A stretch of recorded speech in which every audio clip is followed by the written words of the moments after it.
The Alpha King mocked her weak wolf, until she defeated his champion and claimed the crown. Lyra Ashwood had spent her whole life being told that she was not enough. In the Ravensworth pack, wolves were judged by the strength of the beast inside them, and Lyra's wolf was small, quiet, and slow to appear.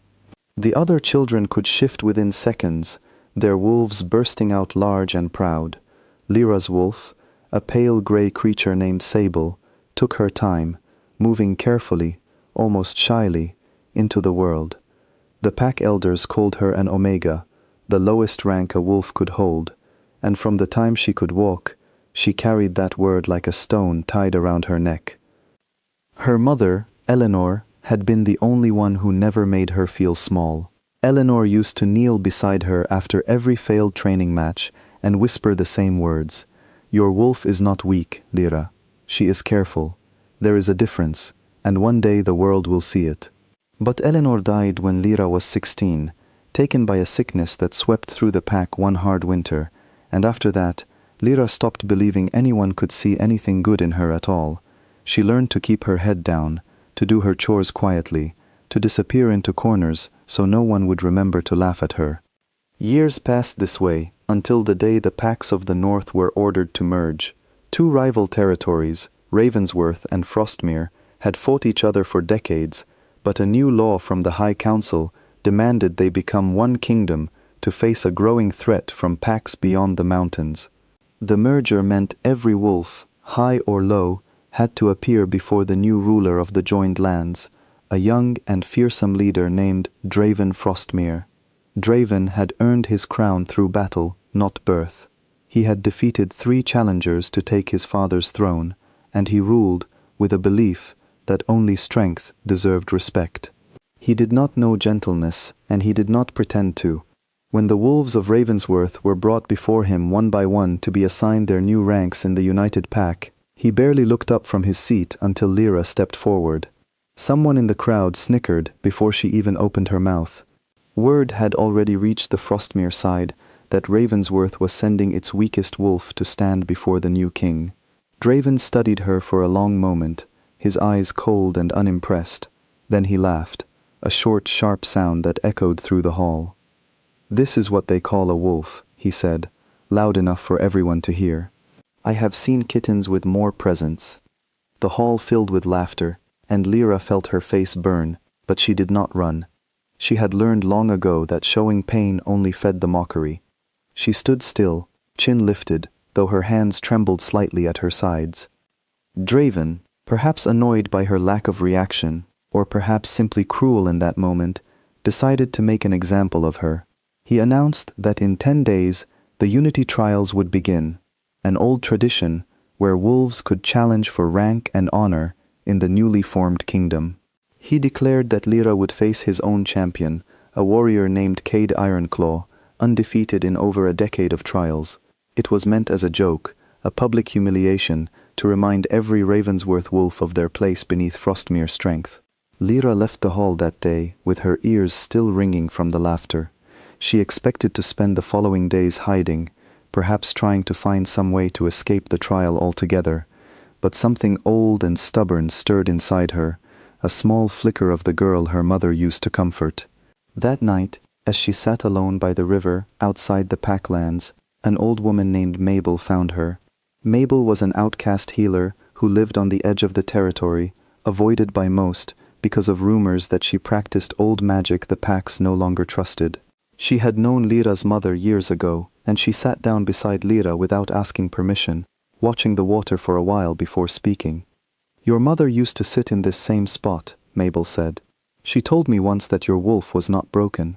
She said Sable was bonded, a kind of wolf spirit rarely seen anymore, one that grows through connection rather than force. Grief can put that kind of bond to sleep." Lyra turned to her, surprised, uncertain whether to believe such a thing, after years of being told she was simply lesser. But she had nothing left to lose, and so, for the first time since her mother's death, she let herself hope. Mabel offered to train her in secret before the trial, not in the aggressive fighting style the Frostmere warriors used, but in something older, quieter. She taught Lyra to stop forcing her wolf to appear the way others expected, to instead sit with Sable in stillness, to listen rather than command. It felt strange at first, almost like giving up control, but slowly, day by day, something began to shift. By the third day, Sable came forward without hesitation for the first time in Lyra's life. By the fifth day, Lyra could feel her wolf's instincts as clearly as her own thoughts, a kind of quiet understanding passing between them, wolf and woman moving as one. Mabel explained that a bonded wolf did not need brute force to win a fight. She needed patience, awareness, and trust, qualities that Draven's champion, for all his power, had never needed to develop because he had never lost. Word of the coming trial spread through both packs quickly, and not kindly. Ravensworth wolves whispered that Lyra was being sent to her defeat, a public spectacle meant to shame them all. Some avoided her in the halls, embarrassed by association. Others, quietly, left small gestures of kindness at her door, a warm meal, a folded blanket, silent apologies for years of unkindness, now that the world was watching. Lyra noticed these small kindnesses, and though she said nothing, she carried them with her into the final days of training. Cade Ironclaw, meanwhile, trained as he always had, certain of an easy win. He had heard the stories of the weak Ravensworth wolf, and saw no reason to take the trial seriously. Why train hard for a fight already won, he told his companions, loud enough that word reached Lyra through the pack gossip. Rather than discouraging her, the comment settled something firm in her chest. She was tired of being an easy joke. The day of the Unity trials arrived cold and bright, with both packs gathered in the great stone arena at the heart of Frostmere territory.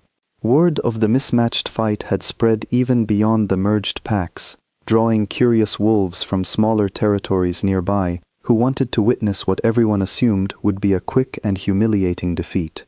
Draven sat upon a raised platform overlooking the arena, his expression carrying the same bored amusement he had shown the day he mocked her. Beside him sat the pack elders, and scattered around the arena stood hundreds of wolves from both territories, murmuring and placing quiet bets on how quickly the trial would end. Lyra stepped into the ring, wearing simple training clothes, her hair tied back, her face calm, in a way that surprised several onlookers who expected to see fear. Across from her, Cade Ironclaw entered with the easy confidence of a wolf who had never known defeat, his massive frame drawing gasps from those who had never seen him up close. Draven raised a hand to signal the start of the trial, and Cade shifted immediately into his wolf form, a huge dark beast built for overwhelming force. He charged without hesitation, expecting the fight to end within seconds, but Lyra did not panic. She let Sable rise slowly, calmly, her smaller gray form gathering not power but focus. She sidestepped his first charge with a precision that startled the crowd into silence. Cade turned, confused, and charged again, faster this time, but Lyra's wolf moved with a fluid awareness that seemed to sense his intention before his muscles even shifted. She ducked beneath his swing and darted to the side, conserving her strength while he tired himself with wasted force. The crowd, which had expected a swift and humiliating end, grew quiet, then began to murmur with confusion. Draven leaned forward slightly on his throne, his earlier amusement fading into something closer to attention. He had expected laughter by now, not this strange, careful dance playing out below him. Cade, growing frustrated by his failure to land a single hit, abandoned patience altogether and threw himself into a final, reckless charge, putting all his weight and strength behind it, certain that raw power alone would finish things. It was the mistake Lyra had been waiting for. As he closed the distance, she did not retreat. Instead, she stepped into his charge at the last possible moment, using his own momentum against him, turning her body in a way Mabel had shown her during their quiet nights of training by the river. Cade's massive weight, unable to change direction fast enough, carried him past her and down onto the stone ground with a heavy, echoing thud. Before he could rise, Lyra was already there, her small frame pressing down with a precision that immobilized him completely, not through overwhelming strength, but through perfect placement and unshaken control. The champion of Frostmere, undefeated for over a decade, lay pinned beneath the wolf that everyone had mocked only days before. The arena fell utterly silent. For a long moment, no one moved, as though the entire crowd needed time to understand what had just happened. Then, slowly, a murmur began to ripple outward, growing into a wave of astonished whispers, until finally, someone in the crowd began to cheer, and the sound spread like fire through dry grass. Draven rose from his throne, his expression unreadable, staring down at the small grey wolf standing over his fallen champion. According to the old laws of the Unity Trials, laws older than his own throne, defeating the reigning champion earned the challenger the right to claim rank equal to the one they had beaten, and in Cade's case, that rank sat directly beneath the crown itself. Lyra shifted back to her human form, breathing hard but steady, and looked up toward the platform where Draven stood. The king who had mocked her without hesitation now looked at her with something entirely different in his eyes.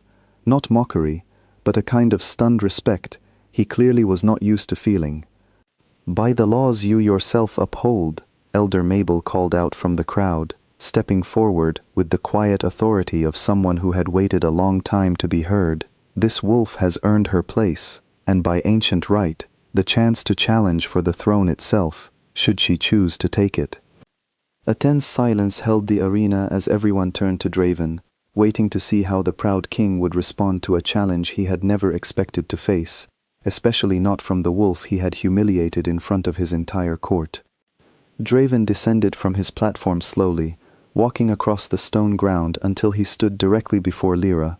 Up close, she could see something shift in his expression, the arrogance replaced by a genuine, searching curiosity. "I misjudged you," he said, his voice quieter than before, carrying to only those nearest them. "I looked at a quiet wolf and assumed weakness. I was wrong." Lyra held his gaze steadily. She did not need to make him grovel or beg for forgiveness. She only needed him to understand.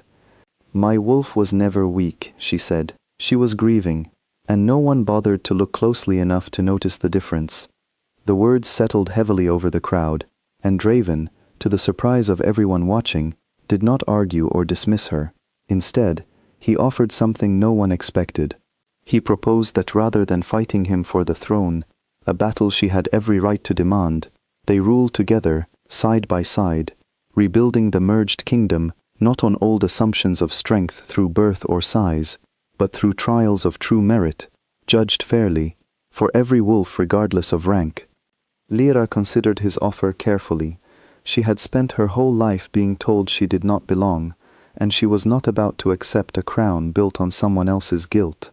But as she looked around the arena, at the Ravensworth wolves who had once ignored her now watching with something like pride, and at Draven himself, standing without his usual cold arrogance, she felt something new settle in her chest, not vengeance, but the quiet chance to build something better than what had come before.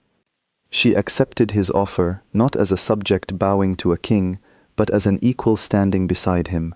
In the following months, the kingdom slowly began to change.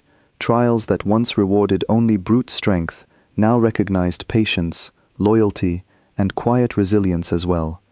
Wolves once dismissed as weak found new purpose, encouraged by the story that spread through every corner of the Northern Territories, the story of an Omega wolf who turned a public humiliation into the moment she finally understood her own strength.